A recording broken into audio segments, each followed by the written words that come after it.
Welcome to class 7th। Last जो हमारा class था उसमें हमने क्वेश्चन नंबर 3 तक डिस्कस कर लिया था एक्सरसाइज 1.2 का। तो आज की क्लास में हम उसके आगे करते हैं। क्वेश्चन नंबर जो 4 है, क्वेश्चन नंबर 4 का first, what would be the quotient when 22,572 is divided by -18। अगर इसको -18 से डिवाइड करें तो इसका क्विटेंट कितना निकलता है।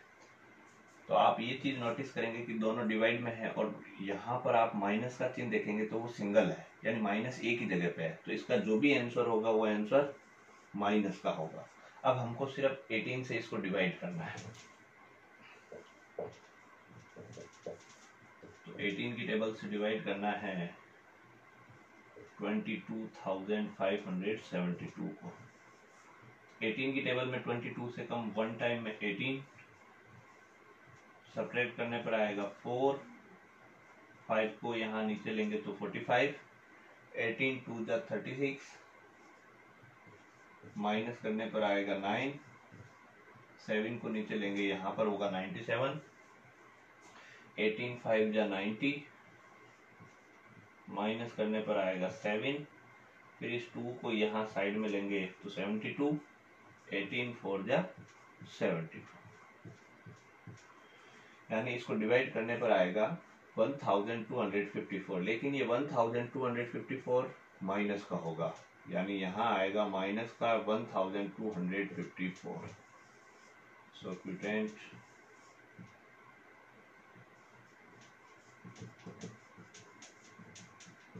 इज -1254। सेकंड जो है इसमें,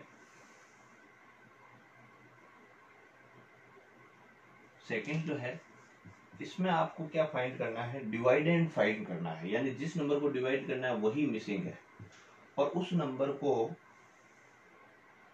डिवाइड होता है वो -25 से, और उसमें क्विटेंट आता है निकल करके 154। तो बताइए ये वाला नंबर कितना होगा, यानी इसमें डिवाइडेंड कितना होगा, ये हमको निकालना है। तो आप एक चीज याद रखिए, जब आपको डिवाइडेंड निकालना होता है, क्योंकि डिवाइड के अंदर सबसे बड़ा जो नंबर होता है वो डिवाइडेंड ही होता है। तो आपके अगर डिवाइडेंड क्वेश्चन में मिसिंग है और आपको निकालना है, तो डिवाइडेंड निकालने के लिए आप क्या करेंगे, ये यहाँ पर जो डिविजर होता है इस डिविजर को इस क्विटेंड से क्या कर लीजिए, मल्टीप्लाई कर लीजिए। तो इन दोनों को अगर आप मल्टीप्लाई करेंगे तो आपको डिवाइडेंड मिल जाएगा। तो हम यहाँ लिखेंगे डिवाइडेंड, क्योंकि इसमें रिमाइंडर का कोई क्वेश्चन है ही नहीं, यानी रिमाइंडर नहीं है। तो डिवाइडेंड के लिए आप क्या करेंगे, डिविजर और क्विटेंट को मल्टीप्लाई करेंगे। यानी 154 को मल्टीप्लाई करना है -25 से। तो देखो माइनस का साइन यहाँ पर सिंगल है, यानी एक ही जगह पे माइनस है, तो आंसर माइनस का आएगा। सिर्फ आपको इन दोनों को मल्टीप्लाई करना है। तो मैं 25 से मल्टीप्लाई कर रहा हूँ इसको डायरेक्ट। तो 25 4 या 100, 100 का 0, 10 कैरी, 25 5 या 125, 125 में 10 ऐड करेंगे तो 135, 135 का 5, 13 कैरी, तो 25 बन जाए 25 और 13 ऐड करेंगे तो 38। यहाँ माइनस का साइन था इसलिए ये माइनस का हो जाएगा, यानी इसका डिवाइडेंड निकलेगा आपके -3850। तो ये आपका 4 जो है उसका ए और बी क्वेश्चन। अब सी क्वेश्चन,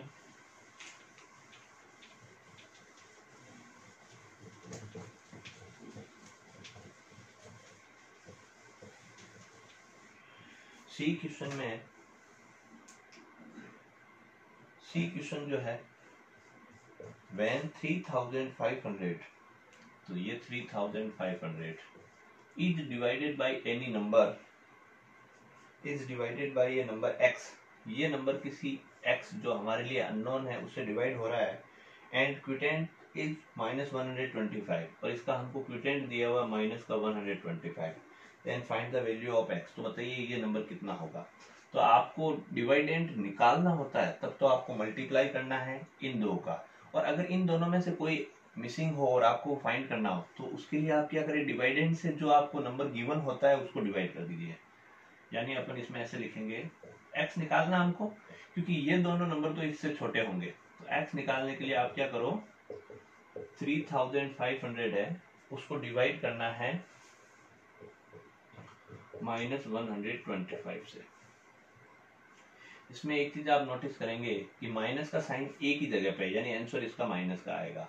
तो अपन -125 यानी 125 की टेबल से 3500 को डिवाइड कर रहे हैं। तो 125, इसका 2 टाइम होगा 250, 3 टाइम होगा 375, लेकिन हम इसको 2 टाइम डिवाइड करेंगे, 2 टाइम में आएगा 250, माइनस करेंगे तो 100 आएगा। फिर ये जो जीरो है, इस जीरो को यहाँ लेंगे तो 1000 हो जाएगा। 125 की टेबल में 1000 आता है 8 टाइम, यानी ये कंप्लीट डिवाइड हो गया कितने टाइम, 28 टाइम। और ये 28 माइनस का होगा, क्योंकि देखो यहाँ पर -1 टाइम है, यानी यहाँ आंसर आएगा माइनस का 28। So the value of x -28। तो ये आपका क्वेश्चन नंबर जो 4th है वो कंप्लीट हुआ। क्वेश्चन नंबर 5 जो है, Sunny is a shopkeeper. Sunny एक शॉपकीपर है। By selling notebooks he gate profit of 5 rupees.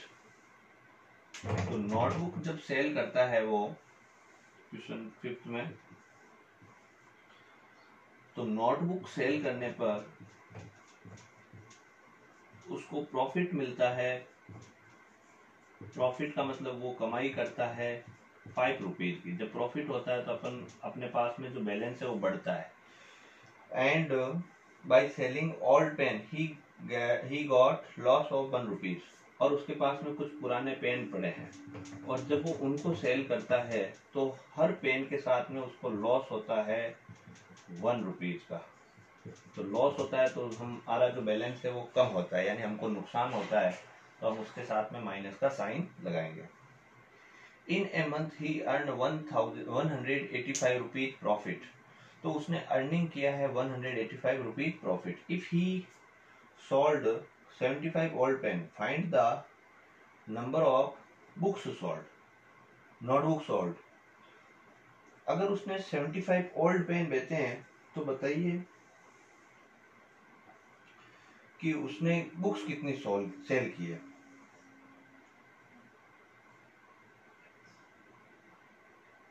तो उसका अपन निकालते हैं कि 75 उसने ओल्ड पेन जो है वो सेल किए हैं। तो अपन लिखेंगे इसमें टोटल मिलाकर के, यानी फाइनल उसका जो प्रॉफिट है वो प्रॉफिट कितना है 185 का। यानी पेंसिल, पेन, ये नोटबुक सब बेचने के बाद में फाइनली उसको 1 मंथ के बाद में इतने रुपए का प्रॉफिट होता है। लेकिन उसने पेन भी बेचे हैं, तो पेन बेचने से तो उसको नुकसान होता है। तो अपन ऐसे लिखेंगे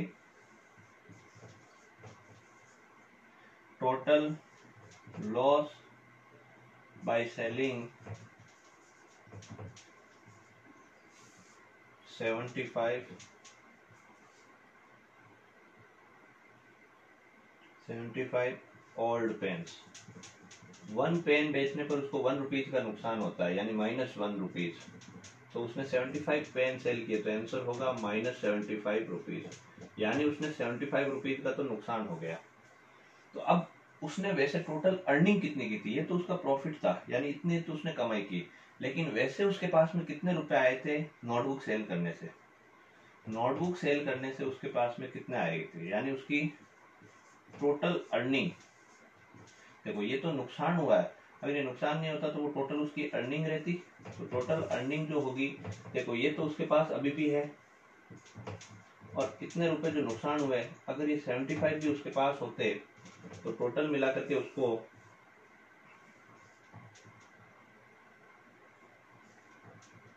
260 रुपीज उसके पास होते हैं। लेकिन ये 75 रुपीज उसका लॉस हो गया। तो अब उसने नोटबुक सेल की है 260 रुपीज की। सो कितनी नोटबुक उसने सेल की, सो नंबर ऑफ नोटबुक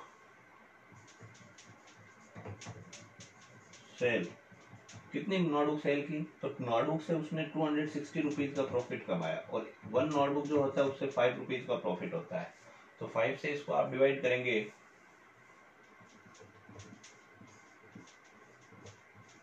तो 5 की टेबल में 5 टाइम आएगा 25, माइनस करने पर 1, 0 लेंगे तो 10, 5 टू 10, यानी कितने टाइम डिवाइड हुआ, 52 टाइम। इसका मतलब उसने 52 नोटबुक सेल की,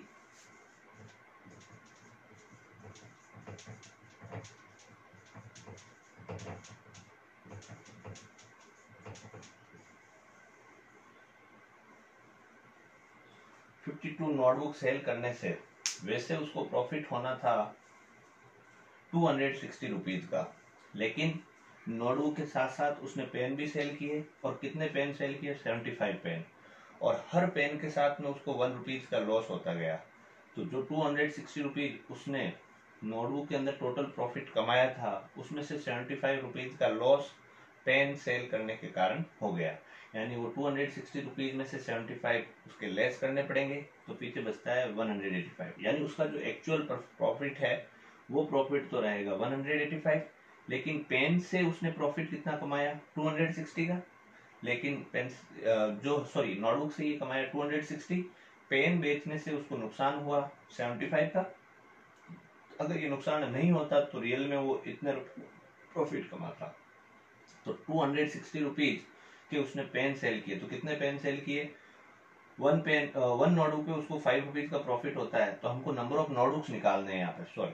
तो नंबर ऑफ नोटबुक्स के लिए क्या करेंगे, नोटबुक से उसने टोटल कितनी अर्निंग की है, तो उसको डिवाइड करेंगे 5 से, तो हमारा आंसर निकलेगा 52, यानी उसने 52 नोटबुक सेल की, जिससे उसको टोटल नोटबुक की वजह से तो 260 रुपीज का प्रॉफिट हुआ, लेकिन वो प्रॉफिट थोड़ा कम हो गया due to selling of old pen, और ओल्ड पेन बेचने से उसको लॉस हुआ, 1 पेन पे 1 रुपीज का लॉस, तो 75 उसने ओल्ड पेन बेचे तो 75 का लॉस हो गया उसको।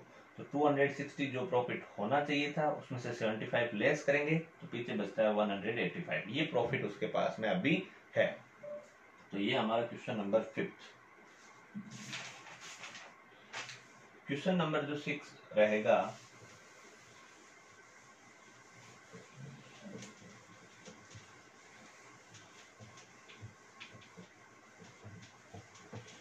एक रूम का टेम्परेचर है 60 डिग्री सेंटीग्रेड, और वो टेम्परेचर क्या हो रहा है, डिक्रीज हो रहा है कूलिंग के कारण, कूलिंग कर रहे हैं यानी उस रूम को ठंडा कर रहे हैं, और टेम्परेचर उस रूम का 8 डिग्री सेंटीग्रेड पर आवर कम हो रहा है। तो बताना है 8 आवर के बाद में उस रूम का टेम्परेचर कितना होगा। तो हम लिखेंगे इसमें, क्वेश्चन नंबर 6 है,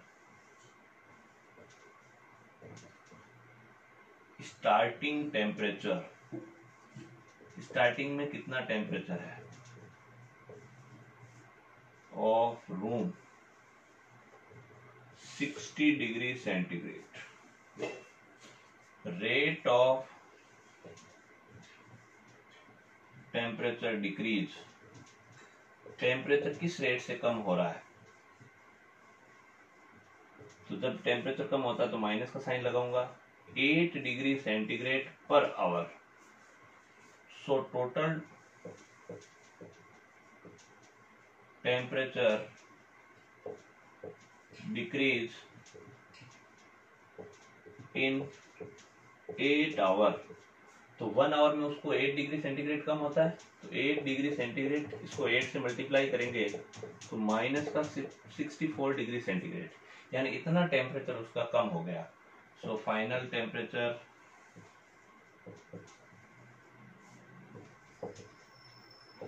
आफ्टर 8 आवर, 8 आवर के बाद में उस रूम का टेम्परेचर कितना था। तो स्टार्टिंग में टेम्परेचर था 64 डिग्री सेंटीग्रेड, 64 डिग्री सेंटीग्रेड, और फिर वो टेम्परेचर कितना कम हो गया, तो वो इसमें ऐड करूंगा तो माइनस का 64 ऐड होगा।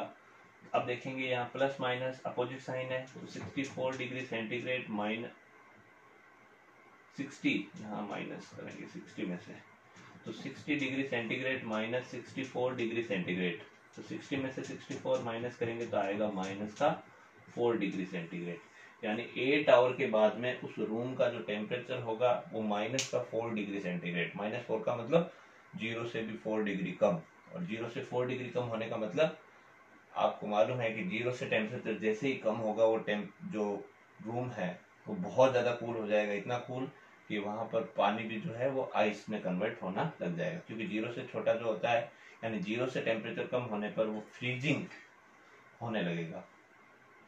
तो ये हमारा क्वेश्चन नंबर 6। अब है क्वेश्चन नंबर 7। ये हमारा क्वेश्चन 6 हो गया। अब इस एक्सरसाइज का लास्ट क्वेश्चन है क्वेश्चन नंबर 7।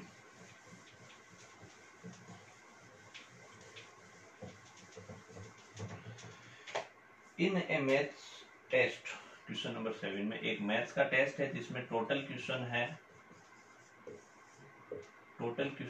100, और उसका एक सिस्टम है टेस्ट का कि अगर आपने कोई करेक्ट आंसर यानी सही आपने आंसर दिया तो आपको मार्क्स मिलेंगे कितने?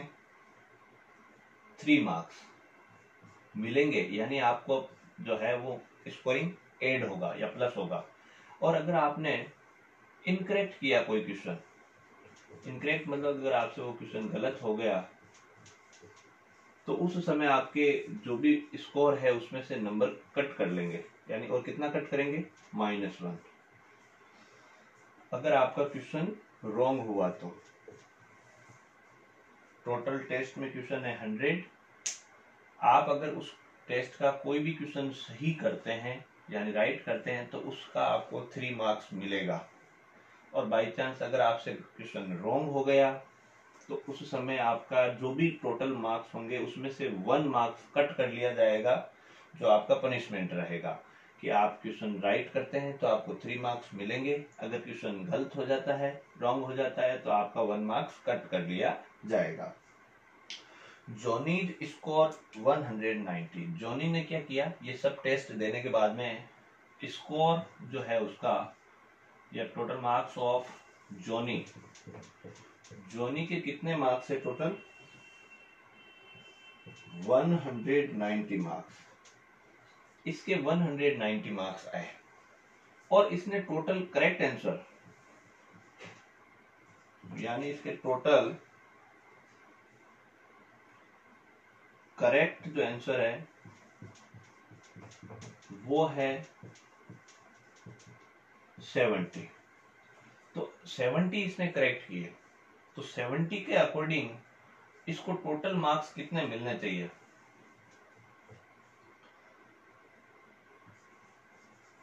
तो टोटल मार्क्स गोट बाय 70 करेक्ट आंसर्स। तो देखो 1 आंसर सही होने पर 3 मार्क्स मिलते हैं, तो 70 पे कितने मिलेंगे? 210 मार्क्स। लेकिन उसको 210 फाइनली नहीं है, यानी 70 क्वेश्चन राइट करने के बाद में उस जॉनी को 3 मार्क्स के अकॉर्डिंग, क्योंकि पर क्वेश्चन सही करने पर 3 मार्क्स मिलते हैं, तो 70 करेक्ट उसने किए हैं तो 70 के अकॉर्डिंग उसको 210 मार्क्स मिलने चाहिए, लेकिन उसका स्कोर 210 नहीं है, 190 है। यानी उसके नेगेटिव मार्क्स जो है वो कितने होंगे? नेगेटिव मतलब देखो 210 से ये 190 हो गया, यानी बाकी के नंबर जो है वो कहाँ गए? नेगेटिव मार्किंग में, यानी उसने वो क्वेश्चन क्या कर लिए? इनकरेक्ट कर लिए। सो नेगेटिव मार्क्स कितने होंगे? आने चाहिए थे उसको 210 और आए कितने? 190, यानी कितने नंबर कम रह गए? 20 मार्क्स। यानी जो उसकी नेगेटिव मार्किंग है वो 20 मार्क्स है। और नेगेटिव कब आता है? जब वो गलत करता है। तो अगर एक क्वेश्चन गलत होता है तो उसके 1 मार्क्स कट कर लिए जाते हैं। अब 20 मार्क्स कट हुए हैं, सो नंबर ऑफ इनकरेक्ट आंसर वो जो रहेंगे वो आपके 20 रहेंगे। क्यों? क्योंकि हर क्वेश्चन पे उसको 1 मार्क्स कट होता है अगर वो इनकरेक्ट करता है तो उसके 20 मार्क्स कट हुए, इसका मतलब उसके 20 इनकरेक्ट आंसर होंगे। एक इस क्वेश्चन में ये भी पूछा है कि इसके मैक्सिमम मार्क्स कितने होंगे इस टेस्ट के अंदर। तो अपन ऐसे लिखेंगे maximum marks of the test. तो देखो टोटल क्वेश्चन कितने हैं 100, और अगर 100 के 100 कोई राइट कर देता है तो उसको मैक्सिमम कितने नंबर मिल सकते हैं 300 मार्क्स। तो इस तरीके से ये आपका जो एक्सरसाइज है एक्सरसाइज 1.2 वो कंप्लीट। अब हमारा जो लास्ट अगला जो रहेगा जिसमें हम पढ़ेंगे प्रॉपर्टीज ऑफ इंटीजर्स। तो ये हमारी नेक्स्ट क्लास में हम डिस्कस करेंगे प्रॉपर्टीज है इंटीजर्स के बारे में। Thank you.